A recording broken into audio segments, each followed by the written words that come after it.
Alright, so this is the video notes on greatest common factor.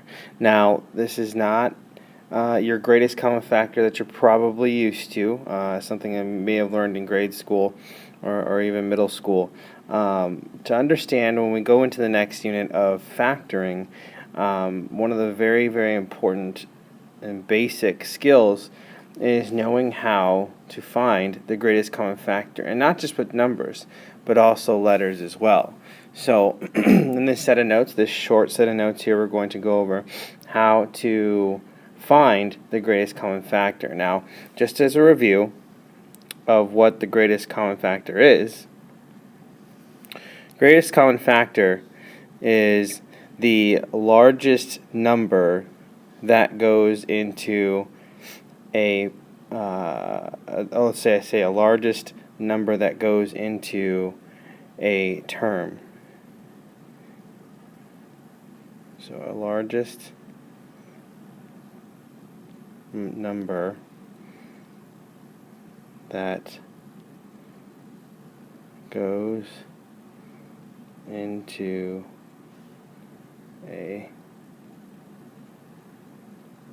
term or set of terms.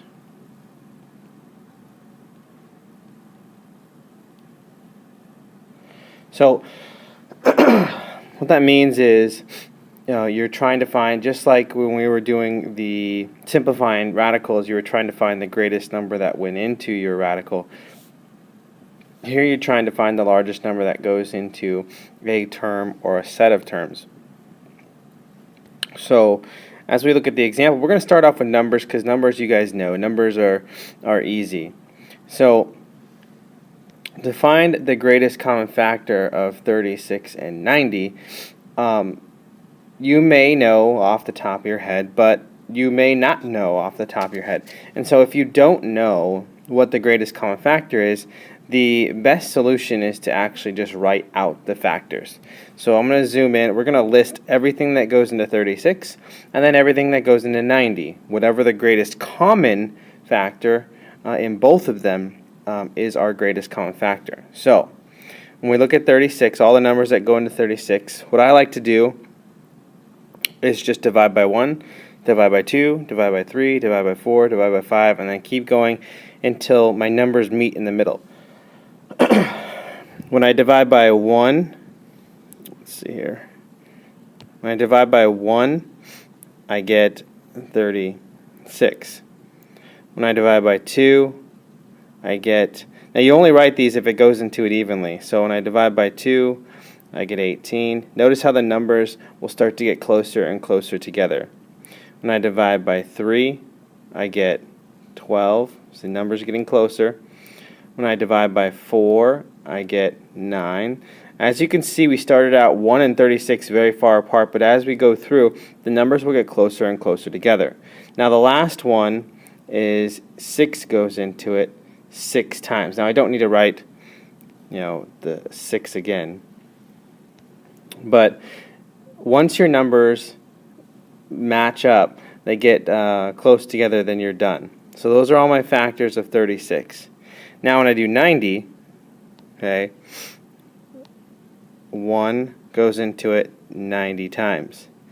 2 goes into it 45 times. See how just starting with 1, then 2, then 3, then 4, and so on until my factors meet up. So 2 goes into 45, 3 went into it 30 times. Now 4 does not go into 90, but 5 does. Okay, 5 will go into 90 18 times. Now 6 goes into it. 6 goes into it 15 times. Notice how they're getting closer and closer together. 17, 6, 7 doesn't go into it, 8 doesn't go into it, but 9 does. 9 goes into it 10 times. And that's as close as you're going to get, 9 and 10. So now I know that all my factors are done, and all I need to do is see what the highest factor is. So it looks like, if I go through, it looks like it's going to be 18. So the greatest common factor of 36 and 90 is 18. And so if you don't know greatest common factor or you have a hard time with it, this is a great method. Just go through and find the factors of each one and then choose the highest one. So now we're going to try these. Number 1, try to find the greatest common factor of 8 and 12. Some of you guys probably got this right away. 8 and 12 is 4. 6 and 42. Actually, 6 goes into 6 and 6 goes into 42. So that's the greatest common factor. Number 5, 27 and 20.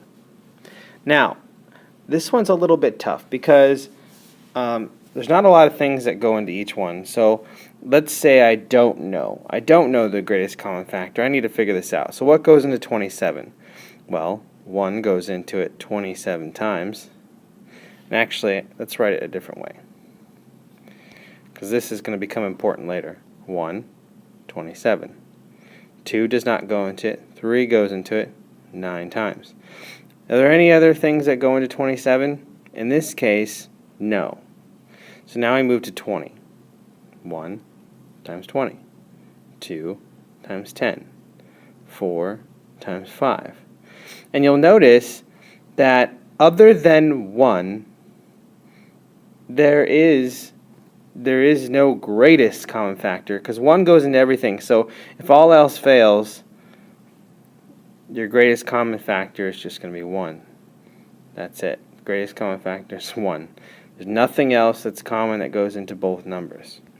Now, go ahead and try 2, 4, and 6 on your own.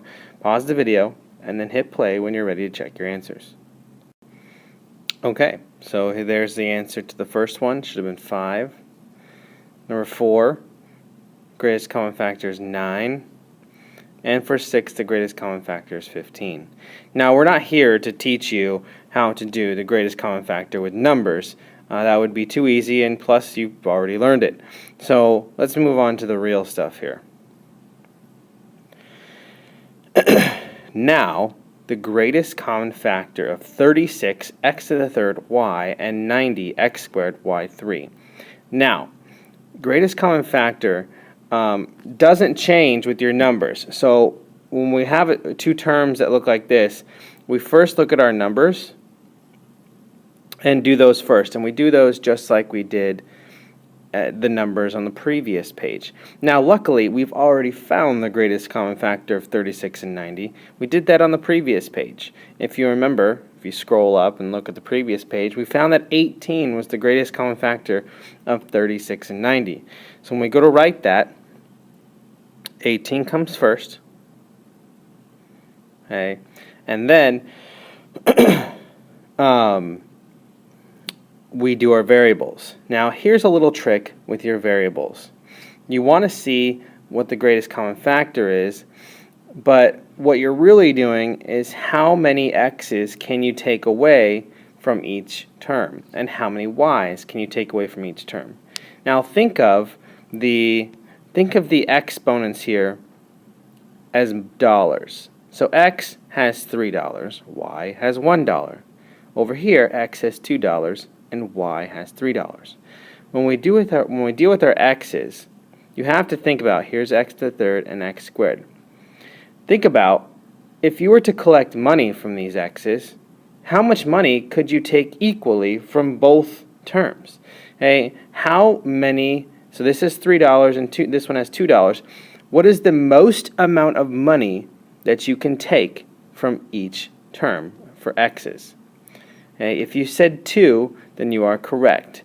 And with this one having $3 and this one having $2, the maximum amount that I can take from both terms is only $2.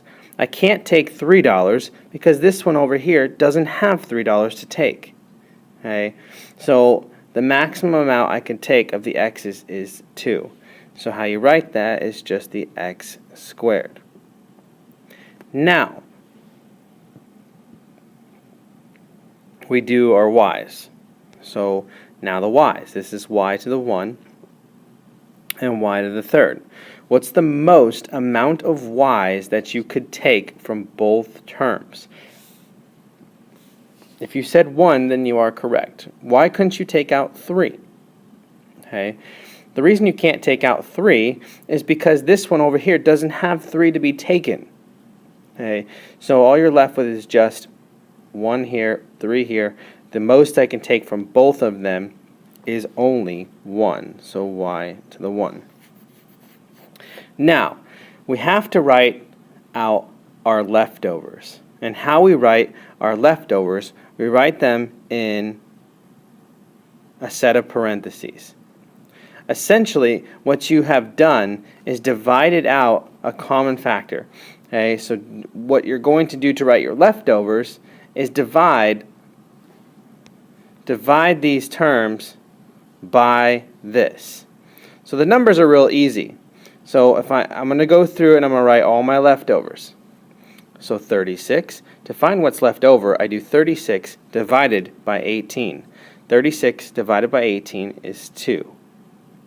Then you have to look at your variables, remember that you took $2 from the x's. You took 2 away from them. So how many x's are left? Well, here there's 1 x left. With the y's, I took $1. I took 1 y away from both of them. So in the first term here, since there is only 1 y, and if I took 1 y away, how many y's am I going to have? None. Hey, if I had 1 y, I took 1 y away from both of them. In this term, I will no longer have a y, so I don't have to put anything here. The next, you're going to put a plus sign, and then you're going to do the second term. Now I'm going to do this one. 90. When I do 90, I take 90 divided by 18. Okay, 18 goes into 90 5 times, so 5. And then I do my variables. I took 2 x's away, so in this term I don't have any x's left. There was only 2 to start. I took 2 away, therefore there is no more x's. So I don't have to put the x's here. Now y's. Okay, I had 3. I took 1 away, so how many are left? 2. Close parenthesis. And that is factoring out the greatest common factor between 2 terms. Okay, we're going to practice a couple here, and then I'm going to let you try a couple on your own. Okay, so here in number 1, again, with your numbers, you find the greatest common factor just like normal, so 21 and 14. If you guessed that the greatest common factor was 7, then you are correct. So I write 7. Then you look at your variables. What is the most amount of x's I can take away from both of them? If you said 2, then you are correct. Why can't you take out 3? Well, because the one over here doesn't have 3 to be taken. The most that it can be taken away from here is 2. Since they both have at least 2 x's, I can take 2 of them away. So I'm going to take them away and put them on the outside. Now we write our leftovers. The leftovers go in a set of parentheses, and I divide out the leftovers. So the first term, 21 divided by 7. 21 divided by 7 is 3. Then I took 2 x's away, so I have 1 left. Plus, I do the other one. 14 divided by 7 is 2. I took 2 x's away, therefore I have no more x's left, and I don't have to put anything here. So, close parenthesis. And that's the greatest common factor. Okay? Number 2, we'll try number 2 here. Numbers, same thing. So greatest common factor of 6 and 8 is 2. So I write 2. And then I go on to my x's and y's. What is the most amount of x's that I can take out? Well, since this is 1 and that's 4, the most that I can take from both of them is only 1. Y's, the most amount of y's that I can take from both of them is 2, so y squared. And now I write my leftovers in the set of parentheses. Divide the numbers. 6 divided by 2 is 3. I took one x away, therefore this only had one x, so if I take one away, it doesn't have any more, so I don't need to put the x's here. But the y's, okay, I had 2 y's, I took 2 away. So I no longer have x's or y's in this first term because I took both of them away. 1's gone, 2's gone, there's nothing there anymore. So now I move on to the second term. 8 divided by 2 is 4. I took one x away, so I have 3 left. I took 2 y's away, so I have 1 y left. Close parenthesis. That is greatest common factor. Now I'm going to go ahead and pause the video, or you should pause the video. Go ahead and try 3 and 4 on your own.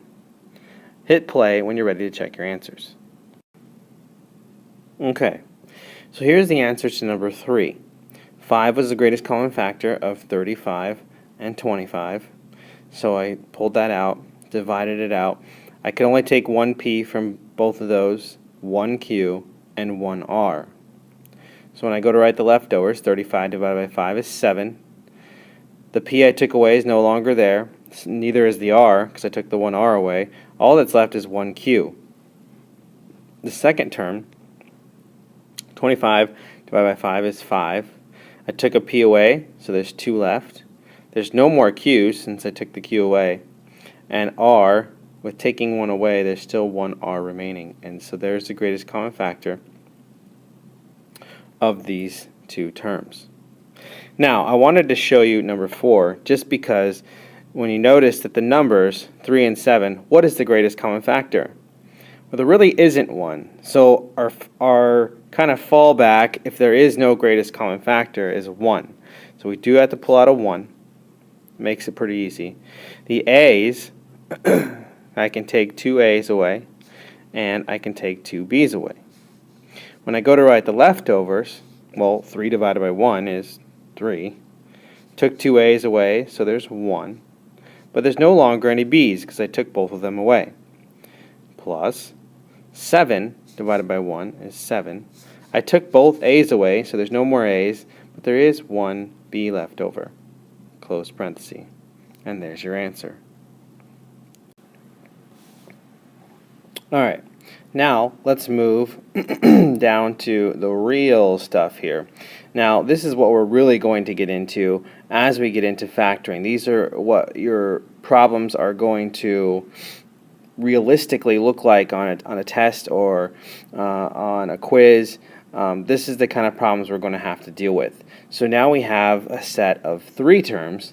We still have to find the greatest common factor, but remember that it has to go into all of them. What is the greatest common factor that goes into 6, 4, we ignore negatives, so it's just 6, 4, and 8. If you guess 2, then you are correct. So we write 2. And then, just like we did before, you see how many x's can you take from each term equally. Okay, this one having $5, $3, and $1, what's the most that you can take from all of them equally? If you guessed 1, then you're correct. Because this one only has 1 over here, that's the most that it can give up. So that's the most you can take from all of them. So we write x to the 1. And now we get to write our leftovers by dividing. 6 divided by 2 is 3. I took one x away, so I have 4 left. Move on. You have negative 4 divided by 2. That's negative 2. Took an x away, so I have 2 x's left. Then you have plus 8 divided by 2, which is 4. I took one x away, therefore there is no more x's left. And I'm done. That's greatest common factor. Okay, I want to have you guys try to do some of these on your own. Go ahead and try 1, 2, 3 on your own. Pause the video and then hit play when you're ready to check your answers.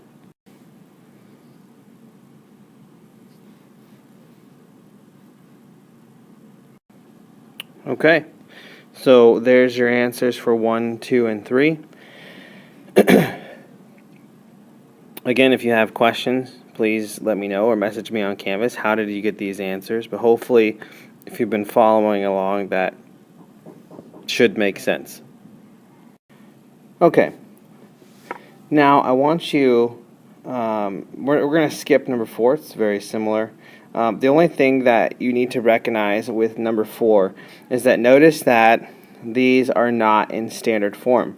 So we would need to make sure that these are in standard form first before we would go factoring them out. They need to be in descending order. So the x to the third is first, but the x squared should come second, and then the x. Then you would factor it out. Same thing happens here in number 5, but we're going to do number 5 and 6 together. So I'm going to first rewrite this in standard form. The negative 9a to the 5th will come first, then the plus 21a to the 4th, then the 7a to the 3rd. Now that it's in correct descending order, we can do the greatest common factor. Now, here presents us a problem like we had before. Notice with the numbers 9, 21, and 7, though 3 goes into 9 and 21, it doesn't go into 7, and it turns out that there is no greatest common factor. So what we have to do is pull out a 1. So 1, how many a's can you take out? Should be 3. And then we write our leftovers. Negative 9 divided by 1 is negative 9. I took 3 a's away, so there is 2. 21 divided by 1 is 21.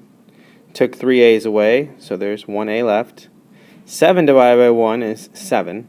Took 3 a's away, so there's no more a's left. So I close parenthesis, and there's my answer. Now, number 6, something interesting happens here. There is no numbers. There's no numbers, so you don't have to factor out any numbers. You can just go right to your letters. How many a's can you take out? 1. How many b's? 1. Right, leftovers. Took 1a away, so there's 2 left. Took 1b away, so there's 2 left. Plus, took 1a away, so there's 1a left.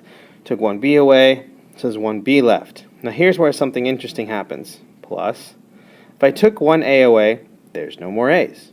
If I took 1b away, there's no more b's. Now we can't have an empty term. Notice how in all of these, 1, 2, 3, 1, 2, 3. If I go over, okay, 1, 2, 1, 2, 1, 2, 3, 1, 2, 3. Well, however many terms you have is how many terms you always will have. So doesn't matter. So here you have 3 terms, 1, 2, 3. So I should have 1, 2, 3. Well, when both variables go away like that, I took an a away, I took a b away, remember that you're technically dividing them out. So ab divided by ab is 1. Close parenthesis. So in case your variables all disappear, the answer is 1, keeping you with 3 terms just like you're supposed to have. That's it. So again, if you have any questions, please message me on Canvas. Hopefully this wasn't too difficult of a concept. We're not going to spend too much time on it as we're moving into factoring more difficult things when we meet in class next time. All right.